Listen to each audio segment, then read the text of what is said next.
thank you for coming today. I'm really happy that you're all here, and I think I have a pretty informative talk put together.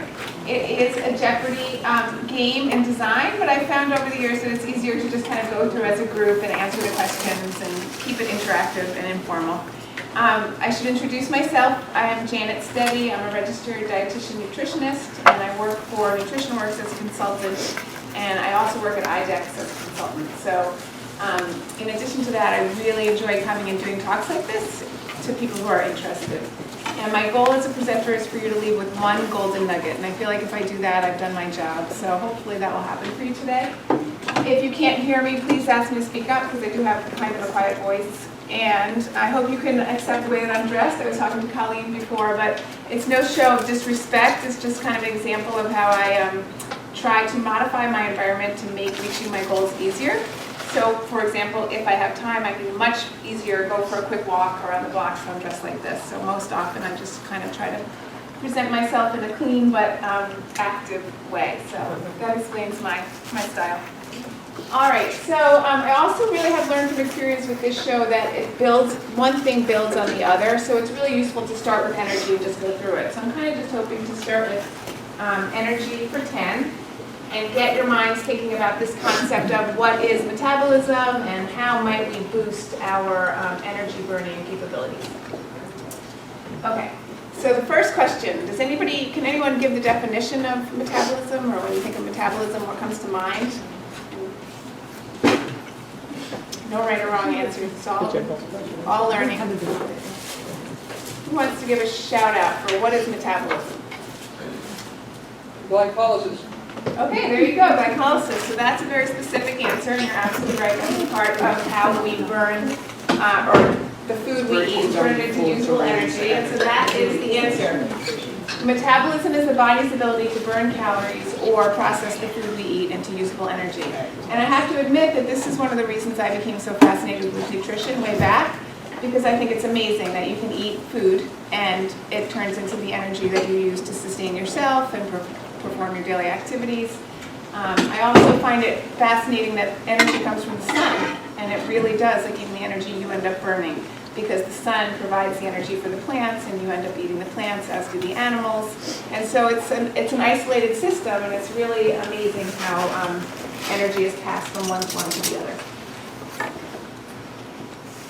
So just hit I don't have to go back to the game board either, which will save time. Okay, energy for 20. So when I think about energy balance, there are two sides of it. Can anyone give it some thought and think about what are the two sides of energy balance? Exactly, food and exercise.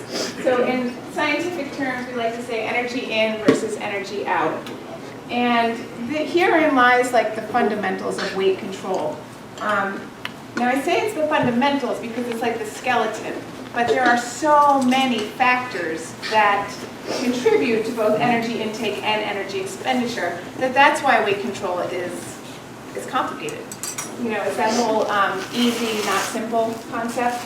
But if you pare down all the layers and you're left with the core, then if energy intake and energy expenditure are equal, then you're in weight maintenance.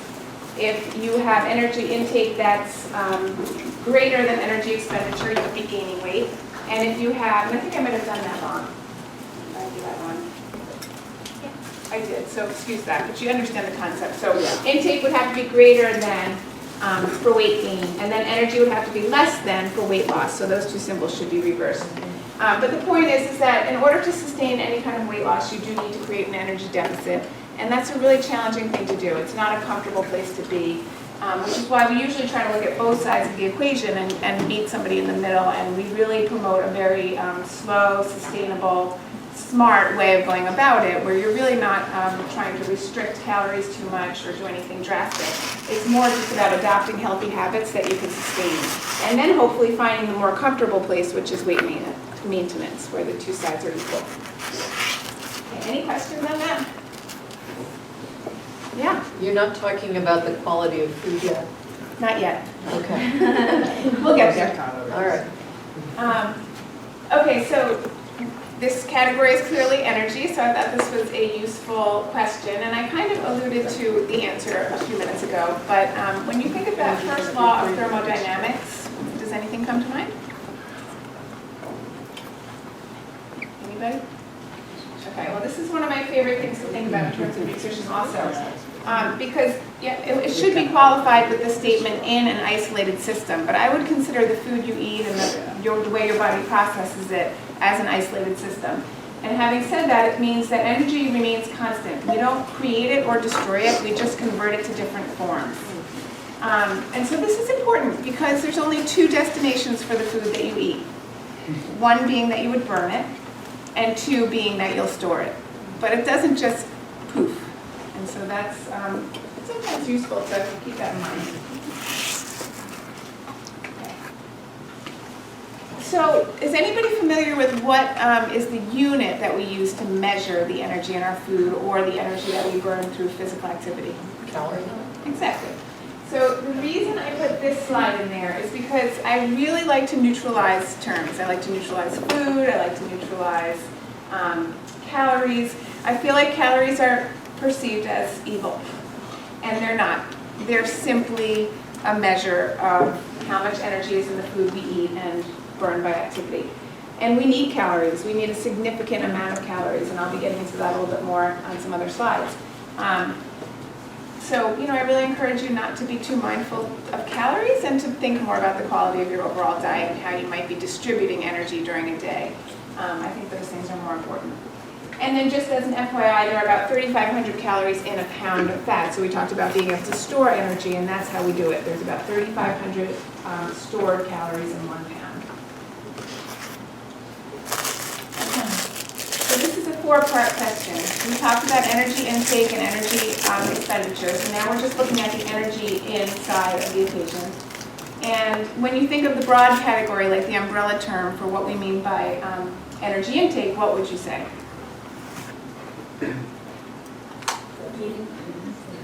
Food, exactly. Food and beverage eating. So that's exactly right. And then the energy yielding nutrients, if you break that down, now you have food, and if you break that down a little bit further, there are 7 nutrients, but only 3 of them provide calories. Exactly. So it's the macronutrients, carbohydrates, protein, and fat. The other nutrients would be vitamins, minerals, and water. And I think I said 7 nutrients, but there's only 6. I always forget that alcohol is in the picture because it provides calories, but it's not a nutrient. And then examples of each. So if you had to think about carbs, what comes to mind? Just name even one thing. Beans. Bread, cereal, pasta, starchy vegetables, fruit, rice, grains, exactly. Protein? Yeah, exactly. So you have all your animal sources, beef, chicken, fish, eggs, and then fat? Avocado. Yeah, avocado is trendy for a reason. Desserts often have a lot of fat because they're loaded with butter and things like that. So great. And then final question, do you know how many calories each of those macronutrients provides per gram? So okay, carbohydrates and protein provide the same number. Does anybody know per gram? 4, exactly, 4 calories per gram. And fat? 9, exactly. So it's just a good useful exercise to remind yourself how you might look at different food labels or the nutrient contents in your food. It is a good reminder of the quality that a healthful diet incorporates all of these nutrients. They all are nutrients, meaning they're essential for life. So low carbohydrate, low fat. I'd much rather see it balanced, is a better word in my opinion. Each one of those is essential, so we shouldn't be going too low on any of them. And then, as I mentioned, alcohol is not a nutrient, but it does provide calories, and I always think it's interesting that it's right in between the 9 and the 4. So it's a good source of calories, something to be mindful of. Okay. Any questions? So now we talked about the other side of the equation, the energy expenditure part of the equation. So can you think about 3 ways how you might spend energy? Exercise, exactly. There's 2 other ways. Making stuff. So what do you mean by that? Like replenishing things that they need, replenishing their body. Exactly. So it's like the energy we need to sustain our daily living. Our body is constantly working, and each little cell requires energy. So that is a big way that we use energy two. And then there's one more that's a little bit smaller. Short is bad.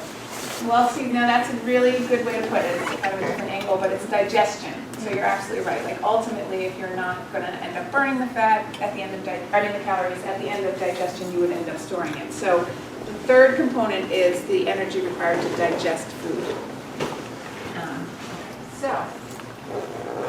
So the energy needed to sustain life is also known as your resting metabolic rate. So from here on, we'll probably refer to it as RMR. And then that digestion is called the thermic effect of food. I always think scientists are funny because they like these big terms. But there it is, thermic effect of food. And then exercise is called the thermic effect of movement. So notice that that's the only one that's really relatively voluntary or variable. Otherwise, it's pretty much constant. Okay, but this is an important concept as we move through the rest of the talk. So out of those things, which one do you think you spend the most, and I think I might have just written it on the other slide, but if anyone was noticing, which one do you spend the most energy on each day? Exactly. The RMR is the big bulk of the energy we spend. So it's about 70% of the energy we spend is for bodily functions. And then about 10% for the thermic effect of food, which is good. And then that leaves you with about 20% where you can choose to be as physically active as possible or not, or somewhere in the middle. And we'll talk about different types of physical activity. So here I've mentioned programmed or lifestyle, and as we proceed, we'll talk a little bit more about other types, or within those categories, what you might try to do. So this is an interesting question. I stumped my husband with this one, but a heavier person may have a faster metabolism than someone who weighs less. Is that true or false? True. Exactly. So, and why would that be? Yeah, basically the heavier body mass would require increase the RMR. So that's there. And then, and then I wrote here, if the person has been gradually gaining fat mass, they have been in energy imbalance, like we mentioned in the first part. Calories in greater than calories out. But I really, really emphasize that idea that it's not that simple and that it could be for potentially many reasons. So I think that's important to always keep in mind. I'm also very interested in neutralizing weight, and I love the whole body positivity movement, and the health at any size movement. So I really when I updated this talk, I went through and really tried hard to keep it as weight neutral as possible. I just wanted to get the point across that, it's a myth that someone that may be heavier than you are has a slower metabolism. Okay. Can sleep patterns affect any energy balance? Okay, I see a lot of heads nodding yes. So this is very, people understand this now more than ever, but it's only in the last decade that I feel like that's true, because it is in the media and there is a lot of research supporting the fact that, we're all connected. It's that whole ankle is connected to the knee, connected to the hip, and then you integrate the mind and the spirit, and it really is amazing how we are, you have to treat the whole person. And so not getting enough sleep can certainly affect your energy balance. Mostly because it disturbs your hormonal loops, so it has to do with hormone, and more specifically, it affects appetite regulation, so things like ghrelin and leptin, which regulate your appetite, your hunger, and your satiety. They get disturbed if you regularly don't get enough sleep. We completely understand that some days are busy and we might have an off day here or there. But if you have a pattern, that's when we start to get a little bit worried and try to get people to sleep at least 7 or 8 hours a night. And then stress, we also hear a lot about stress, and it's true that elevated cortisol levels have the same kind of impact. So, we talk about health and a healthy lifestyle, and it's so much more than just the food you eat and the exercise you do. You really have to think about, do I manage stress? Am I getting enough sleep? And how am I doing with my relationships? On the stress side of it, do I have support? Can I ask for support when I need it? Really making sure that you are understanding what you need and then expressing those needs so that they get met either by yourself or by someone that you can trust. Okay, so we've finished the energy category and we're moving on to RMR, which now you realize is the resting metabolic rate. So the first question in this category is, what are the 5 factors that determine your RMR, and which is the primary determinant of your RMR? So this is kind of a loaded question. I realize midway through the talk, you're eating lunch, you're kind of relaxed, but even 1 or 2 factors. Can you think about what might influence your resting metabolic rate? Age. Age, exactly. Your body mass. Yes. Good job. Body mass or your body composition. And one more. Sleep. I don't think so, but gender.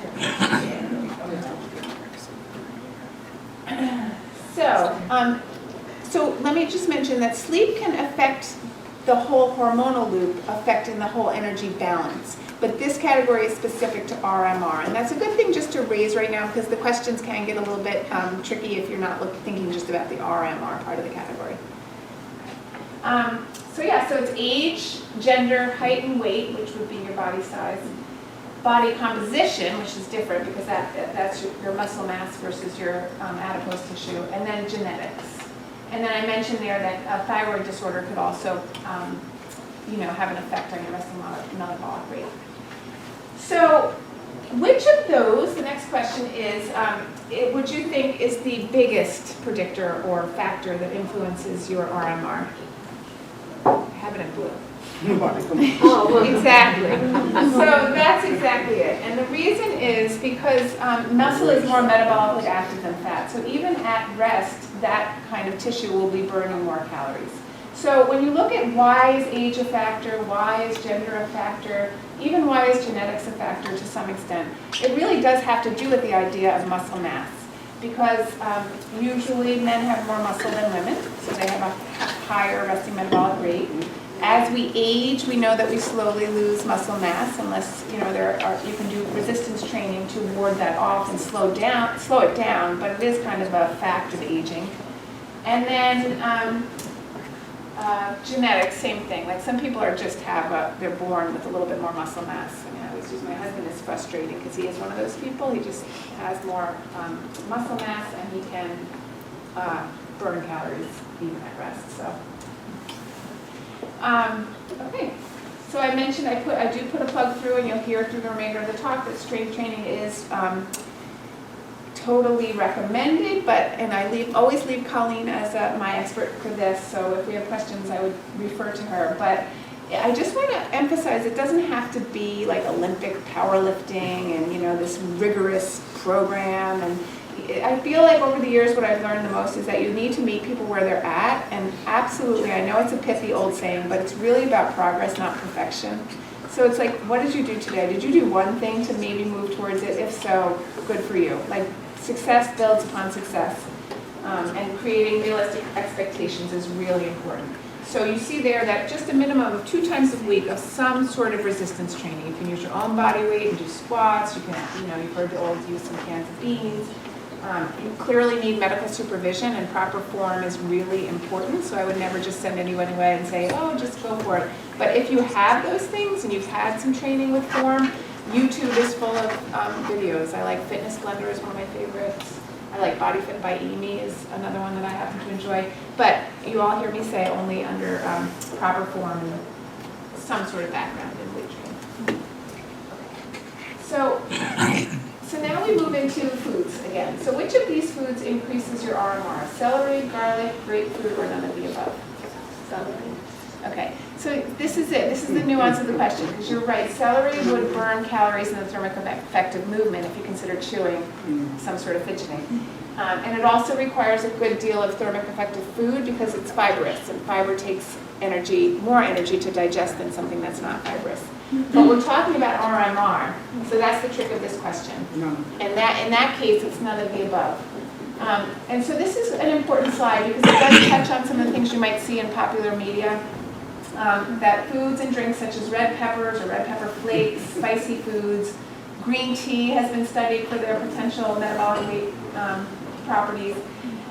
But there's basically what you sum up if you read some of the research is that there's not enough conclusive evidence, and none of it, even if it has some sort of a temporary boost, it's not really significant if you're using it for weight loss. So you always have to say, like, well, what is the goal? What is the intention behind the behavior? If the intention is to just drink green tea and get the health benefits of green tea, which is loaded with antioxidants, it helps, and over time, it may have a cumulative effect with your metabolic rate. I think it's going to be individual in that regard. But it certainly is a healthy drink, like I said, full of antioxidants. And if you're using it to replace some sort of sugary, calorie-laden beverage, then it's all good. So I do, I incorporate a lot of green tea into my diet. I happen to really enjoy it, so not a bad idea. Same thing with spices. We learn more, we talk so much about the micronutrients and the macronutrients and things like that. Well, in other cultures, spices are used much more heavily and readily than we use them. And I'm trying to encourage my clients to use them because they too are full of antioxidants and they bring a lot of flavor to your food. And a lot of what I also promote in my practice is just about satisfaction and learning to really enjoy your food and kind of keep it positive. And spices are delicious and something kind of fun to try if you're struggling for something new to do, but you don't want to do anything that might be depriving or negative. Okay, then have you heard of like the amino acid called taurine? I think it's in some of the energy drinks, or caffeine is a more widespread metabolic booster. So it's true, they can give you that kind of jolt and increase your metabolism slightly, temporarily, but they also can cause a host of other problems like high blood pressure, anxiety, and sleep issues. So for those reasons, they're not recommended. So, okay, and then, don't ever forget that food is a huge industry. It's driven by a lot of money. And you as the consumer can drive the market. And I really try to remind people of that too. If you don't like what's being served or you don't like what you're seeing in the grocery stores, it's going to take some sort of cultural shift, but it's possible for the consumer to actually change the market.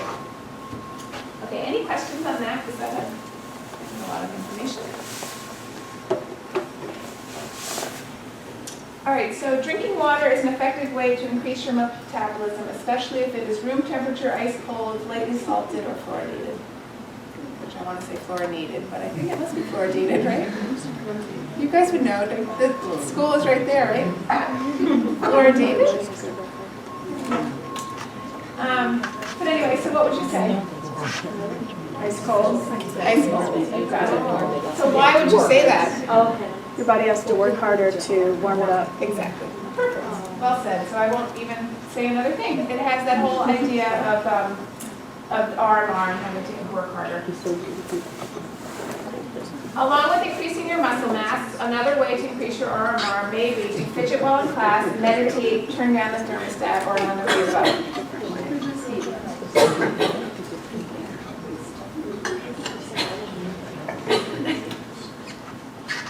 So this is a great idea. All of the above is true for the energy expenditure part of the equation, but we're talking just about the resting metabolic rate. So that gives you a little bit of a clue. See? Yeah, you're absolutely right.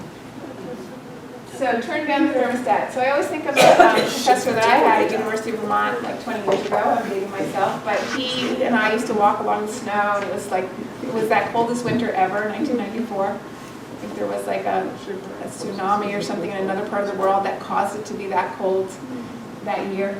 And he had this wonderful idea, and it has been proven by research, that he could solve the which it wasn't really an epidemic at that time, but the idea that we are a country in trouble and we do have a weight control issue. But he felt like he could solve it by just having everyone turn down their thermostats. Because if you did that, your body would have to work harder to keep you warm. So I made the mistake of mentioning this to my husband years ago, and ever since we keep it at like 64. And I wish we did.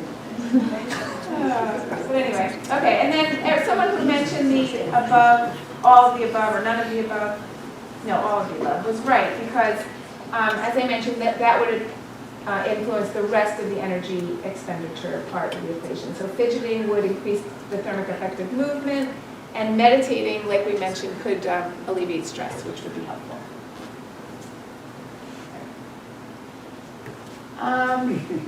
To create an energy deficit, your daily caloric intake should be, and again, this one is a loaded slide for me. All these ones about calories and all this, I'll keep plugging away at what is called intuitive eating, which I'm much more interested in than having people count calories. But just for the purpose of discussion and to kind of make some key points, if you are trying to create an energy imbalance or energy deficit, would you try to go below your RMR, above your maintenance needs, between your RMR and your maintenance intake or needs, or what your body tells you based on internal cues such as hunger, fullness, and satisfaction? There's my plug. Okay, exactly, it's C. So the point of this slide is to really remind people not to dip below what I think they call 1200 is like the average where they say that's probably too low because you're not going to be getting enough for your resting metabolic rate or enough to sustain your daily bodily functions. A coach who was kind of in panic mode called me over the fall because he found out some of his team was restricting their calories to less than 1,000 a day. And these were high school soccer players, so they were running, a lot of miles, a lot of training, and it was alarming because clearly you wouldn't be able to even sustain your own body, let alone all that activity. And so what's really important to remind people is that if you do dip below it or you do go on crash diets, the first thing to go is really your muscle mass. And what does that do then, in turn? If you decrease your muscle mass, what's going to happen to your metabolism? Exactly. So it's like the perfect storm, and it's not a good idea. Not to mention that it's emotionally challenging to do that as well. I mean, you start to have all these emotional and psychological effects from restricting because it's a protective mechanism. Like, we don't want to starve. Okay. And yeah, there's my plug for intuitive eating. I just like to get people out there interested in the idea of it, start to read about it if it has any interest to you at all. The book is right here. It's the 3rd edition, just came out, and they're selling a workbook that's kind of a practice-based workbook that's available like April 1st. And I had nothing to do with writing the book, so I'm just giving it a plug because I love the concept. Okay. So we're through with that category and we're moving into thermic effect of food. So, I'm just checking the time, but I think we're doing okay because we have about 24 minutes, right? Or 20 minutes. Okay. So if you're interested in making your metabolism more efficient, which of these is the best way to adjust your eating habits? Less than 100 grams of carbohydrate per day, eat according to hunger, but use every 3 to 4 hours as a guide based on the science of digestion. Follow the paleo diet, try food sequencing, or make balanced choices that include lean protein and fiber-rich foods that are satisfying. And there are 2. Did I say that? I think there's 2. I can't remember now, but I think there's 2 answers to this question. What do you think? What's at least one answer to the question? Very cool. B and E, exactly. So, B and E. When you put too many hours between your meals, your metabolism slows down to compensate and you are more likely to overeat. So this was proven in 2005, so it's a little bit old, but the research is still there. And they basically had athletes who ate snacks totaling 250 calories each 3 times a day.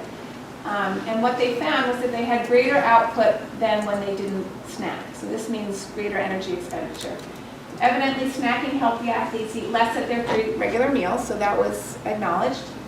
And the final result was a higher metabolic rate, a lower caloric intake, and reduction in body fat, which apparently was important for this group of athletes. And then we can't get away from this idea of protein and fiber. So I am all about protein. I like protein. I just don't like the trendy nature of protein and the fact that you turn the corner and Special K has protein in it now, or almond milk is now going to be fortified with protein. So if that is a market, that is clever manufacturers putting the word protein on everything or into everything because people have been told that it helps you with blood sugar regulation and satiety and all that stuff, which it does. But you can look towards whole foods first. You don't need to go ahead and buy all these products that have been supplemented or fortified with protein. Because I have to ask, what is the source of protein? And a lot of times it's like a soy protein isolate, which is kind of something that's been manufactured. You've taken this beautiful edamame bean, you've adulterated it, processed it, put it into a new form, and then stuffed it in a food that never had protein to begin with.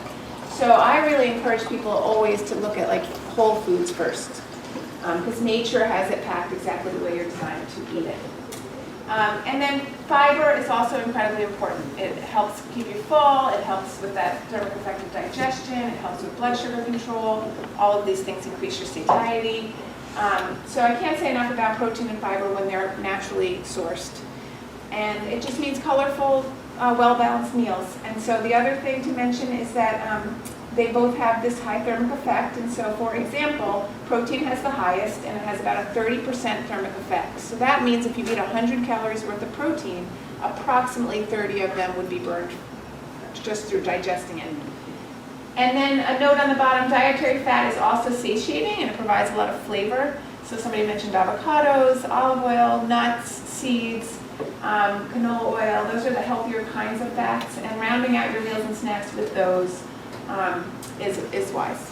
So you can see how it's all that, those pillars of like variety, balance, moderation really are the way to go.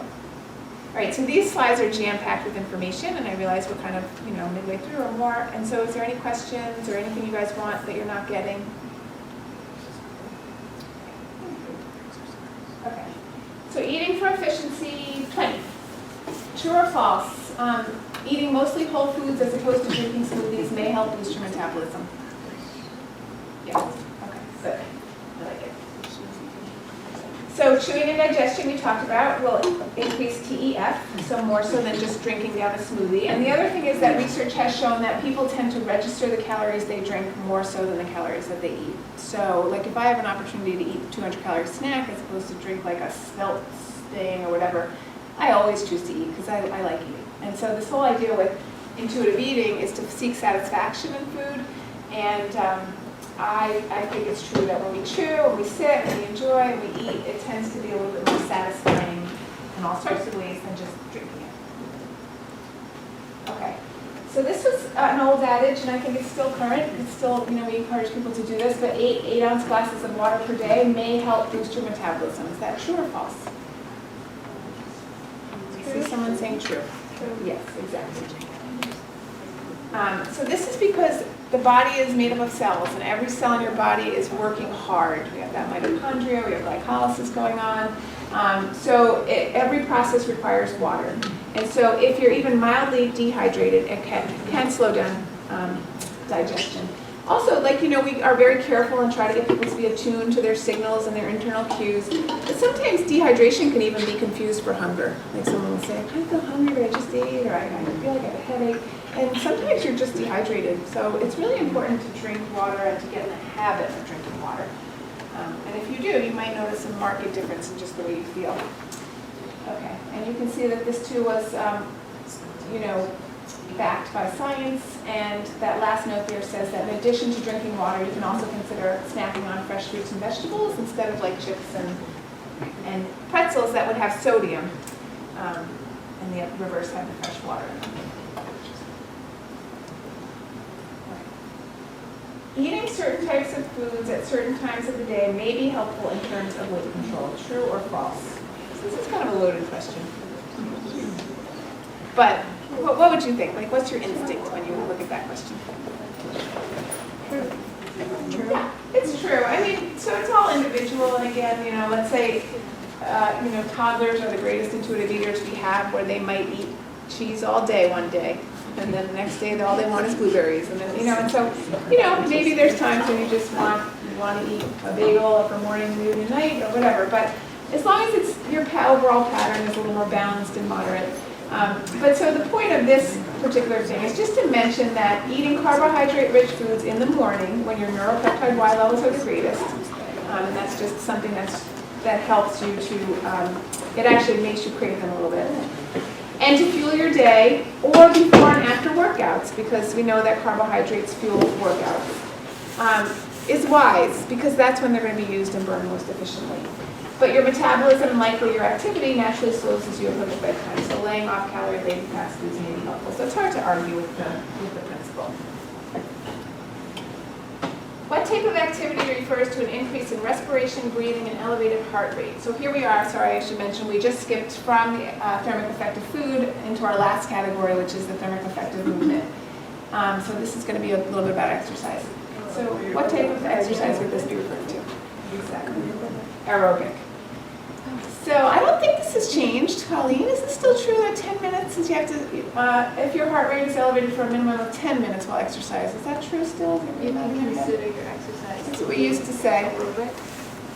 I don't know if that's a true definition. All right, so this was again, my favorite word these days is nuance, but when I was learning about this, this was considered true, that if you were, if you had your heart rate, so the point was you could do jump rope for 2 minutes and it was good for you, but if you could sustain it for 10, then you could really call it aerobic activity.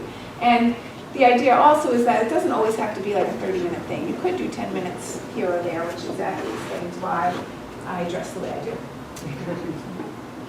Okay. Engaging in aerobic exercise at least 3 times per week will raise your resting metabolic rate. Okay, I'm seeing people shake their head, so true or false? You're saying true? Okay, so this is just the way it was worded. The resting metabolic rate is going to be raised through resistance training, the building of muscle mass, because that's what's going to affect how you burn calories at rest. Aerobic exercise will temporarily boost your metabolism, especially if it's more vigorous, because you get like an afterburn effect. In the thermic effect, the TEM, so thermic effect of movement category of overall energy expenditure. Does that make sense? Also, although 10 consecutive minutes is the minimum, which we just talked about, if you can sustain the activity for approximately 30 or break it down into 3 bouts times 10 minutes each per day, then you would benefit more, reap more benefits. And then any exercise which requires continuous movement of large muscle groups such as walking or biking is good. And depending on how vigorous the exercise is, your metabolism can stay elevated for individualized periods after the workout as well. So another incentive to exercise regularly. Or that, like HIIT workouts are kind of popular now. It's high intensity interval training. It's kind of that idea to get a little bit of vigorous activity each week so that you can sustain that afterburn and reap more benefits. So again, I defer to you. Do you want to say something about that? Yeah, so there's Google, so there's no more wondering. There's, what did you say? Google. Google. So I Googled that for you. Oh, good. Gotcha. And there is a definition that does have the 10-minute Okay. I think it's just the point that we don't want to overwhelm people by making them think you have to have an hour or even 30 minutes. But 10 minutes is good, but at least 10 because you do want to sustain it mostly for the cardiovascular benefits. Thank you for looking into that. And so the minimum guideline is 150 minutes of aerobic activity per week. So that breaks down to the 30 minutes times 5 days a week. And if you can do more, that's great. Or if you want to do more or you enjoy it, then increasing it as you become more fit is good. I just had a question that someone told me. I wasn't sure if it was a myth or not, but someone told me that if you were sprinting for 5 minutes and then walking, and then sprinting, walking, is that better than, say, jogging straight for a certain amount of time? Or is it Well, I always have to say, what depends on a person's goal, Okay. and it depends where the person was at. If someone was walking and now they're just jogging, I say, woohoo, that's great. And are you just going out to burn energy or for the solitude or for the fresh air? So it always depends with what is the person's goal. But then the idea of kind of doing that higher intensity mixed in with the lower intensity is this interval training, which is being shown to have more of an afterburn and maybe even more cardiovascular benefits. And the idea is that you can get those in a shorter amount of time than steady state cardio is what it's called. I feel like, you don't always have to do a HIIT workout, and I don't even think it's recommended really. I think that doing a little sometimes steady state is the way to go. And again, kind of depends on your goals. But do you want to speak to that some more? Yeah, I definitely agree with you, Janet, in terms of training the different energy systems. Don't always go after a high-intensity interval workout or don't always go after a steady state. You want to train the body as a balanced unit, so go after both of those. But the HIIT training, it will increase your excess post-oxygen consumption. So within that 24-hour period post-exercise, your body requires more oxygen to return your systems to homeostasis. So you will, in a 24-hour period, burn more calories doing a HIIT workout than a steady state. Cool.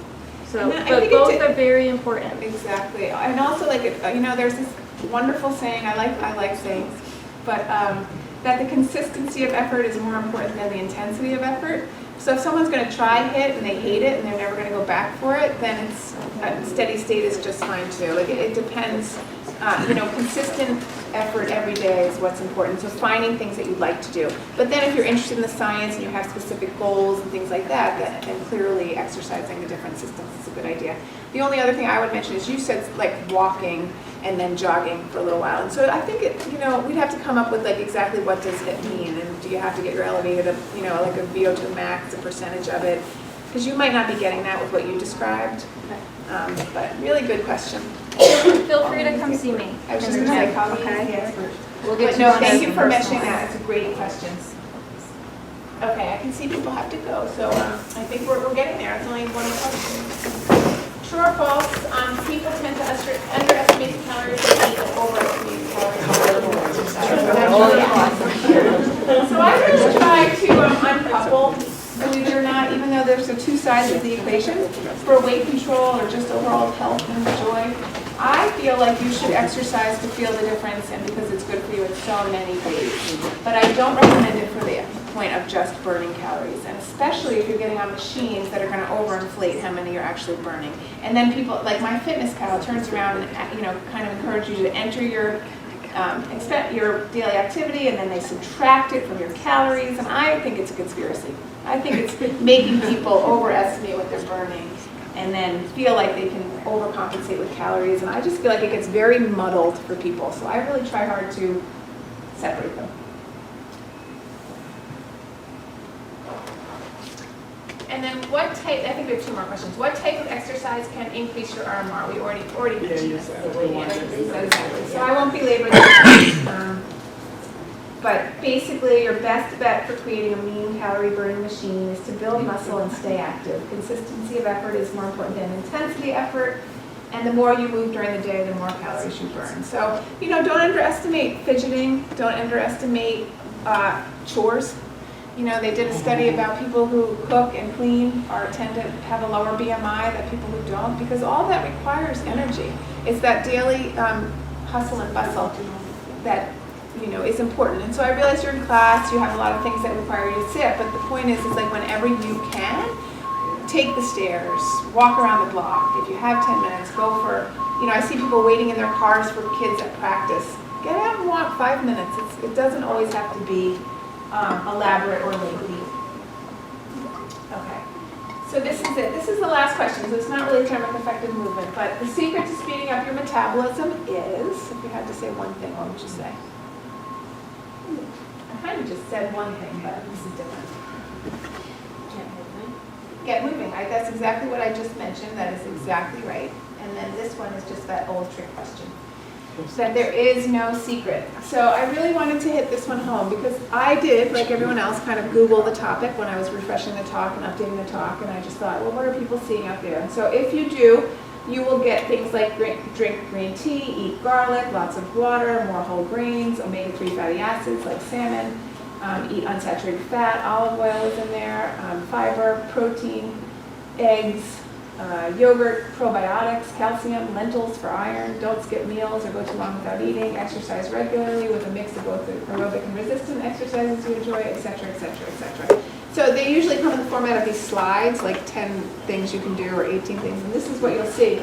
And so really it says just what we already talked about. It's this whole idea of kind of building a healthful diet, using balance and moderation as your pillars for nutrition, spacing out your meals regularly, to, just based on the science of digestion and blood sugar regulation, about every 3 to 4 hours, you probably will start to feel hungry. So if you can start to get attuned with that and pay attention to those signals and look at hunger as a good thing and food as fuel instead of fattening, then it's a very useful concept.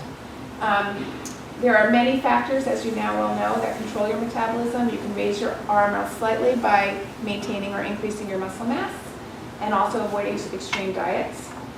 You can alter TEF slightly with green teas, spices, whole foods that include protein, fiber, and some healthy fats. And then you can maximize your thermic effective movement by moving each day and incorporating both types of exercise, but basically making sure that what you're doing is enjoyable and sustainable. So simply put, you really just need to incorporate healthy habits. And that's it. I think we were just very awesome.